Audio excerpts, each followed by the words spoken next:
this week's episode of The Future of You, we'll take a whistle-stop tour around some of the recent opinion on AI, art and creativity. We'll drop in on the Stanford event around creativity in the age of AI. We consider some of the news making headlines about China and AI. And we end up at the event I spoke at last week when I was kindly invited to speak about AI and art at the Ujazdowski Castle Centre for Contemporary Art in Warsaw. Nikkei Asia reported on the generative AI lead that China has in business applications. Benjamin Speyer gave us some prominent examples that include online retailer JD.com launching ChatJD in February to provide shoppers with personalised recommendations and give sellers automated smart pricing and advertising tools. NetEase, the world's second largest gaming company, launched a low-code platform that customers can use to produce simple software based on text prompts. And search engine operator Baidu linked with a local car maker, joining forces to develop smart vehicles with AI supporting the user interface, assisted driving and an intelligent voice assistant. And Up Fintech Holdings Tiger Brokers introduced an AI-powered investment assistant that analyses market data and generates real-time insights to guide clients to make investment decisions. Now, many underestimate China when it comes to creativity in business, but in many consumer areas, they're far, far ahead of the West. In another article I saw, which I'll link to in the show notes, two famous Chinese artists discussed whether AI was killing art. The two artists said that they believed other artists needed to find innovative ways to express themselves. As stated in the article, if technology can help with that, even better. Book from the Ground, for instance, was made using computer software that was later patented and offered to the public, who were then able to create entirely new narratives using the icons. One of the artists, Zhu, was a real enthusiast when it came to AI. He sees it very much as an enabler, not a competitor. And as was quoted in the article, AI can help artists overcome constraints and achieve results that are not humanly possible. And Zhu clearly believed that it's up to the artists themselves to find their place in this brave new world. As he said, "I've never loved art more, and in the future, as AI develops, humanity will need art even more." In the next episode of The Future of You, we'll have an in-depth discussion about prompt engineering, which is a key part of all of this. I interviewed David Boyle, who has spent his life understanding audiences and connecting them with entertainment brands. And now he has several prompt engineering handbooks, or cookbooks as he calls them, under his belt. Here's a little snippet from our next episode on why he's not worried about prompt engineering ushering in some kind of homogeneity in creativity in the future. So we had one client, I really loved them. They read the book very early and tried it out for themselves, were quite excited about the results. That's great. And then I did a project for them for one of their brands, and I came up with these audiences, these audience needs, and these kind of marketing suggestions. They were a lot better than the ones that they'd come up with. And even when I gave them my prompts, they still weren't able to get output that they thought was as good as what I'd done. And I think that therein lies the lesson and the kind of answer to your question, which is if you really deeply have expertise in the area, you know what you want. There's a lot of very subtle things you do differently, subtle wording changes to prompts, subtle changes in the sequencing of the prompts, giving ChatGPT feedback at every step of the process. And it should be lots of steps in the process. You shouldn't ask for the final answer in just one prompt, which means by the end of it, although the text was literally written by ChatGPT, it's very, very much created by you and is unique to you. And so there's 100 different ways you would guide it towards an answer that's yours, that you want. Then at the end of that as well, I would also say you never should just take ChatGPT's output and just use it. You always should then reword it to make it yours and truly yours. And you'll always want to remove one or two bits that just don't sit quite right. And you always want to add a couple of bits that it's missed out despite your best efforts to nudge it. So it really is your output by the end, or that you were helped along the way by ChatGPT. So I think the only reason you'd get standard or similar outputs from lots of people is if people just used simple prompts and they all use the same prompts, but that's really, really not how you should use it. So I'm not too worried. Now, back on the 24th of May this year, Stanford Institute for Human-Centered Artificial Intelligence ran a fascinating symposium, the subject of which was Creativity in the Age of AI, AI impacting arts, arts impacting creativity. Amongst a host of great speakers and complex topics was a very informative talk on generative AI and art copyright and open source. Scott Draves, an AI artist, and Pamela Samuelson, a professor of law, spoke to the issues arising, and that is really worth checking out. I'll leave a link in the show notes for you to have a look at later. A further session looked at artist perspectives on AI, copyright, and the future of work, and that featured Rebecca Blake, the design director at Optimum Design, and Stephen Zapata, a designer, illustrator, and educator. These two professional artists discussed their work and the evolution of it in the face of AI. Now, Rebecca was saying that artists must be compensated for the use of their works in AI datasets. That's any use of imagery must be expressly permitted by the artist, and it wasn't really good enough to sort of ask for permission or ask for a license later on after the event. Illustrators leverage fair use, but there needs to be a bar. The interest of human creators must always come first, she said. Stephen, on the other hand, made clear that he does not want to undermine the efforts of truly creative people in the AI sector, but he does want the people who are making these AI models to do so ethically. And he was suggesting that that is far from the case in actuality today. To quote him, "They use our labour to train tools that will compete directly against us in our very markets with, as has been said, no credit, no consent, no compensation, and seemingly not honouring that we would have any right to determine how our work is used." He refers to these models as poisoned trees that are only going to produce poisoned fruit, and he does not consider open source to be part of any solution. In fact, he thinks open source is propagating these issues on a wider scale. We need to move on from assuming human creators as a resource to be strip-mined in this new automated process, according to him. Stephen and other speakers referred to prompt engineering as an intermediate phase. "I do not think people will be prompting for very long," he said, and I think that's probably right. It's really worth checking out, though. His talk was brilliant, and he had so much clarity on his belief that complete automation of art is ahead, and with it, the era of bespoke art.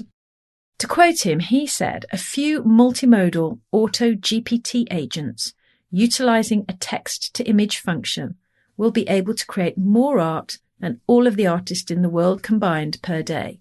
They'll completely wash us out." And I foresee, I think, that we will see projects that have all of their design decisions made by an auto-GPT art director, based entirely on budget, comparables, trend analysis, and target markets.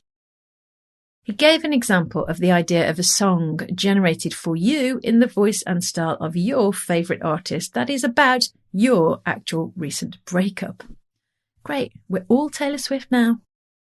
In his example, he suggested that the lyrics could reference real events that happened between you and your partner if it had access to your social channels, for example. It's a bit similar to what I forecast in The Future of You in the chapter on Connecting You, where I talk about the holographic pop star Hatsumi Miku. She owes her success to the fact that fans can generate their own music for her to sing. And I was imagining that it was only a matter of time, really, before you could ring up and arrange for Miku to turn up at a friend's party to sing them a song of your own making. And this idea of personalised entertainment really does seem to be a probable future.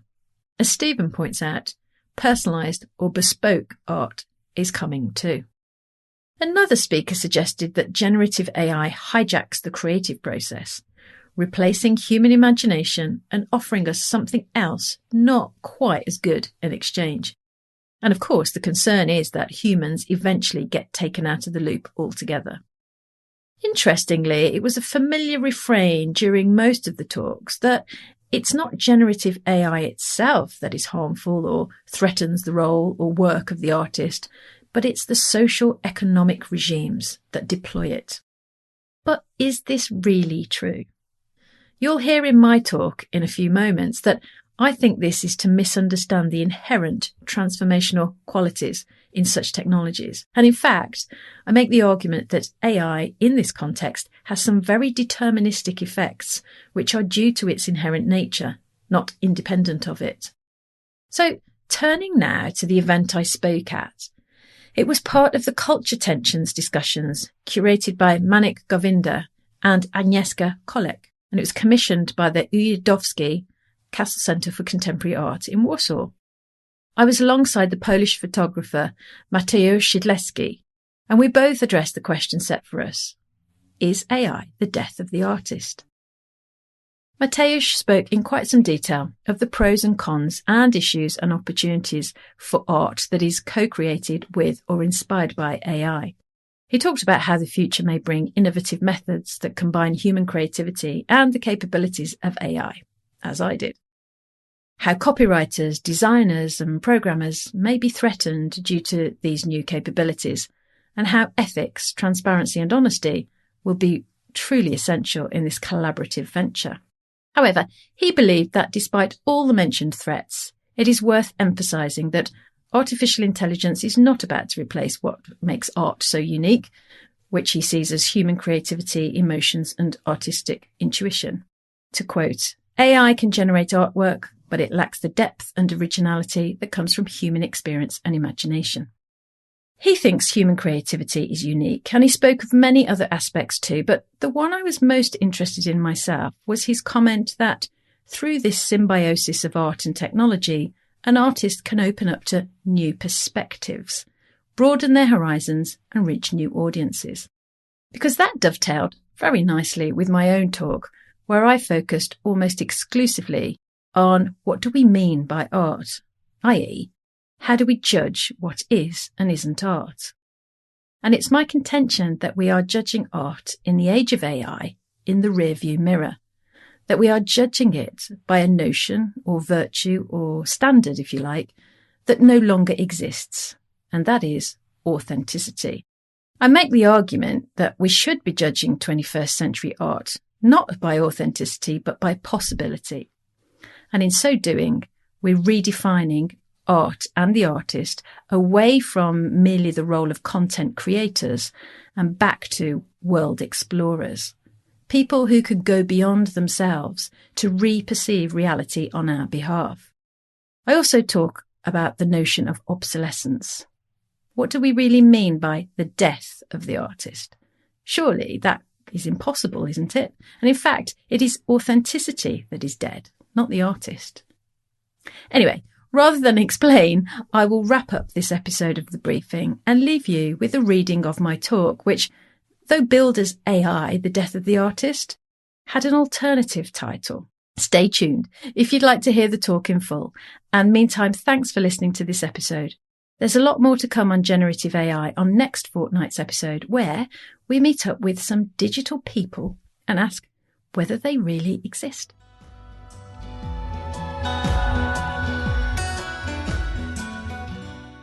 AI, the death of the artist? Or video killed the radio star? Except it didn't. Please subscribe to my podcast, leave a 5-star rating and hit the notification bell. So when Manick and Agnieszka first discussed the possibility of this event, I happened to have a copy of Walter Benjamin's The Work of Art in the Age of Mechanical Reproduction on my desk, and I asked them if they'd read it. It was one of those moments of synchronicity, because whilst this book was published in 1936, it poses questions of authenticity and authorship around the time of the emergence of photography. And there are parallels with AI today. We seem to be pained by the idea of duplication and reproduction. Benjamin was writing at the time of the shift from production to reproduction, or as we might call it today, copying. And that is indeed one of the criticisms of AI art for creativity, that by its nature of being digital, it is reproduced. Output is copyable and input is copying. And as the argument goes, because it is copying and copyable, that means it's not authentic. So how can it be valuable? Authenticity equals value in art in this model. But if it's not authentic, then it's just uniform, homogeneous, and frankly just a little bit cliche. There can be no value in that, as the argument goes. Just to reprise Walter Benjamin's theory then, mechanical production of art switches art from something authentic to something technical, and we end up with copies, but no original. Benjamin's theory reflected the media of his time. He was critiquing the shift from fine art to photographic, mechanical media. But it is the same debate going on now around AI and art, and it reflects once again the tension between art for the elites and art for the masses. How dare the plebs think that they can use AI to create their own artistic endeavours? What will become of art if they are permitted to do so? And what will become of the artist? If there's nothing original about the art that is created in collaboration with AI, surely we can say that AI or AI art is not really art at all. Those working within it cannot refer to themselves or be considered artists. If everyone is using it to create art, then presumably the concept of the artist is gone. I think, though, this is to miss the point. It's authenticity that's dead. I've written before about how the notion of identity is no longer wedded to the idea of authenticity, and in fact, it has more now to do with prophilicity. In a paper for the Journal of Future Studies entitled Disrupting Identity, I explained how the ongoing digitisation of selfhood is transforming our identity. Where once we talked of authenticity, now we talk of profiles. And it is not only because we love to post our likes, preferences, pronouns, whatever, to ensure that we are identified in the way we want to be. It is because we are no longer in physical proximity and now have to rely on an intermediate environment to represent us. Today, we are relying on technology to profile and represent us. We no longer represent our self. This point is well made by Hans-Georg Müller, Professor of Philosophy in Macau, in his fabulous book, You and Your Profile. He writes, just as sincerity lost its grip on society and individuals with the shift towards modernity, authenticity is now fading away along with more recent changes. Authenticity relies heavily on personal interaction between people. Authentic individuals mutually confirm their identity value, and to do this, they must know one another and be in the same time in the same place. In the virtual world we inhabit today, such real-life interaction has become less and less important, end quote. And he, of course, goes on to coin the phrase prophilicity. So the age of authenticity is over. We are entering the age of prophilicity. We are being transformed into data, and to be more specific, data profiles. We might want to represent ourselves in one way, but we will be augmented or limited by whatever the machine can read of us. And that's what goes out into the world. Furthermore, our identity is now platform dependent, as we surely must acknowledge that our profiles on each of the social networks are slightly different, and have been for a while. On Facebook, we're a bit more sociable. On Instagram, we appear a bit more creative. And on Tinder, well, a bit more dateable. We are all but layers of digital information in these new spaces. And this challenges us to rethink what we might have taken to be a truth about the real world too. That we do not and should not try to represent the same version of ourself to everyone we meet. That representation should be context dependent. I suggested this in The Future of You, the book, that it was time to start thinking about our identity as more like polymorphic code. That is, code which mutates whilst keeping its original algorithm intact. A sum, for example, could be expressed as 1 plus 3, or as 6 minus 2, with the end result being the same. Our identity would function in a similar way. I could use different data in different contexts to project different versions of myself, but will always achieve the same end result, me. A cultural researcher in China who I was chatting to when I was researching illuminated this point, saying, to quote, I have so many different selves, and they're all authentically me, but they're all different for all different usages, different contexts, different social circles. He was, in fact, describing something akin to prophilicity.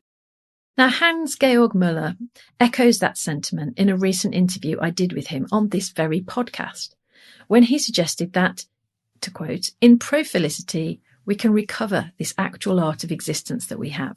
We're equally the father as we are the kid. They don't kind of cancel one another out. They enhance one another. And I think with prophilicity and living and creating and being truly invested in different profiles, we can actually go back to some sort of richer existence. Why not? End quote. So let me say, authenticity as the standard by which we judge art and artists is dead. Walter Benjamin was right about that, and a long time ago. In this era of prolificity, the artist is like a work of art themselves. They are no longer known through a physical artwork, but through the mediated representations of their work. That is how we shall know them.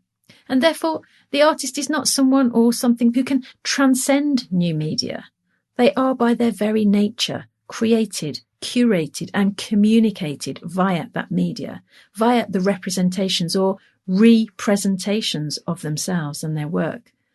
They cannot shun AI or digital media because they are by default represented through AI and digital media to an audience with whom they wish to communicate. So by what standard should we judge who and what counts as an artist? I would say that it is not by authenticity, but by possibility. And by possibility, I mean the idea of reperceiving. It's the reperceiving of reality. At their best, artists enable the seeing of something hitherto unseen. They reveal a new perspective, a new reality for everyone else to see too. Marshall McLuhan knew this. It is why he talked about artists as being on the frontier of perception. He recognised that they see things before others. And he was fond of quoting Ezra Pound when he said, "The artist is the antennae of the race." McLuhan's work is seminal in understanding what is happening with AI today as both a media and a technology. McLuhan would say that AI, given it's a medium, is not just, or not at all really, a tool. It is transformational. It not so much creates content, but conditions humans. The medium is the message. Now, people may say media is a tool for shaping the self, an identity tool, if you will. We shape our tools and then our tools shape us, which in fact Marshall McLuhan never actually said. But AI is less a tool and more an environment. And so then, it's an environment that shapes us. Or as McLuhan might say, environments shape their occupants. And what does the environment then mean for the shaping of the artist? What does AI as an environment do to the identity of the artist? I think it's bringing back to the idea that the artist is not a content creator, but a world explorer. The artist is a reperceiver, an explorer of worlds, a traveller to new realms. Look at it this way. Artists and AI are both employed in the search industry. They're searching on behalf of humanity, but it's a very different type of search, of course. AI is searching for things that have already happened, what we already know, or things we might have already said. Whereas artists are searching for things that have not yet happened, that we probably think could never happen, and for things that have not yet been said, or perhaps things we believe could never be said. When they discover or uncover some of these things, it is the artist showing us that something we thought was impossible is possible. Now, they're only able to do this because the artist can look beyond themselves, whereas AI cannot look beyond itself. AI is the summation of if this, then that. There literally is only if this and then that, and certainly not what if or if only. Not really. I think the real question is, can these types of search coexist? Can we use AI, the search for information, in collaboration with the artist's search for perception or reperception? Can these searchings combine? Imagine, for instance, that we use AI personal agents to help create not only our art, but ourselves that are creating the art. Imagine we have more than one personal agent co-creating and co-piloting us towards an artistic expression. Would this take us beyond ourselves into reperceiving a new reality? Many people think so. Eric Schmidt, for example, said recently that AI assistants would give us a new perspective on our lives, that integrating that AI agent's perspective into our own views of the world will change our outlook on the world completely. Personal agents, of course, will look and sound and feel very much more sophisticated in the future than they are today. But this addition of personal agents could be one way that artists reach beyond themselves and into a new reality. And that might be the artistic breakthrough. But before we get to that, let's just unpick what we think we mean by the word death, not just by the word artist. We might well regard some of the AI art that we're using today as naive, unoriginal and derivative, although some of it is really quite fantastical and very striking. We might call this phase of its lifetime hypergothic. The point is that we are just at the very beginning. This will evolve. It's like we've discovered fire. It's a new tool, but all we really know how to do with it at the moment is cook meat. Soldering metals with it to make luxury jewellery hasn't even really occurred to us yet. Over time, AI as a creative energy source will evolve to be used in many new and different ways. I was listening to somebody speaking about this the other day, an artist who works in the AI art area, and he said the artist will break the constraints and someone will find their voice using AI.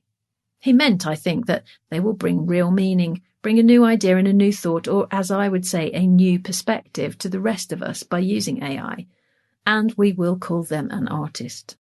In fact, contrary to the expectation of his or her death, it will be the birth of the artist. This is a point well made by McLuhan. In his tetrad, a framework for analysing the effect of media and technology, he's got 4 quadrants, one for each effect. What does the medium enhance? What does the medium retrieve from the past?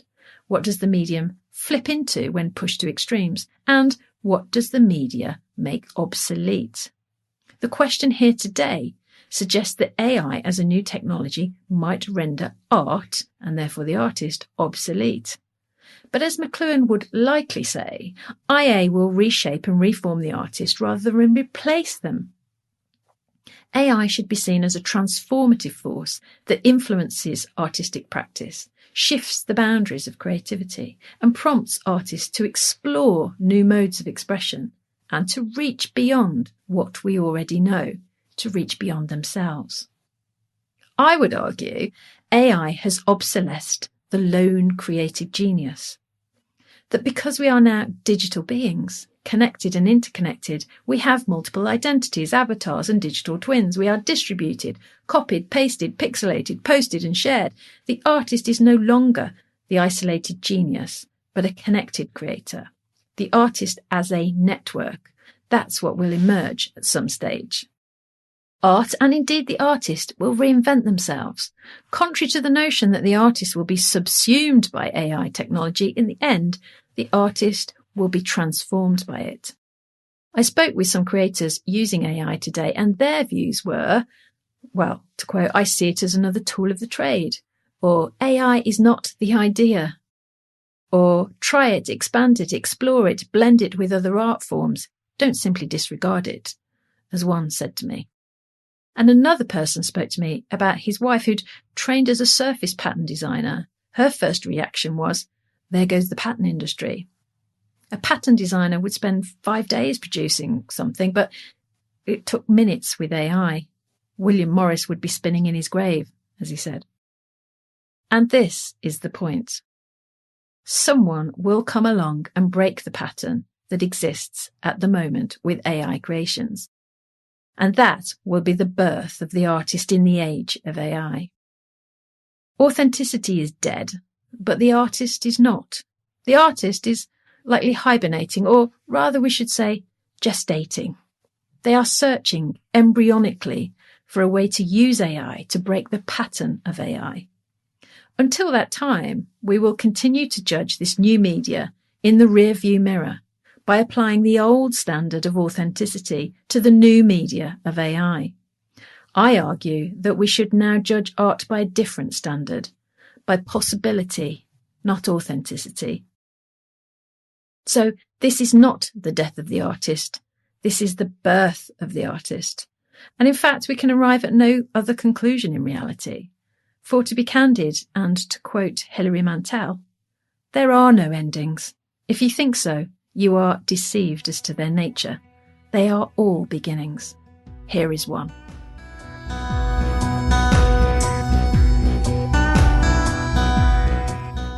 Thank you for listening to The Future of You, hosted by me, Tracey Follows. Check out the show notes for more info about the topics covered in this episode. Do like and subscribe wherever you listen to podcasts, and if you know someone you think will enjoy this episode, please do share it with them. Visit thefutureofyou.co.uk for more on the future of identity in a digital world, and futuremade.consulting for the future of everything else. The Future of You podcast is produced by Big Tent Media.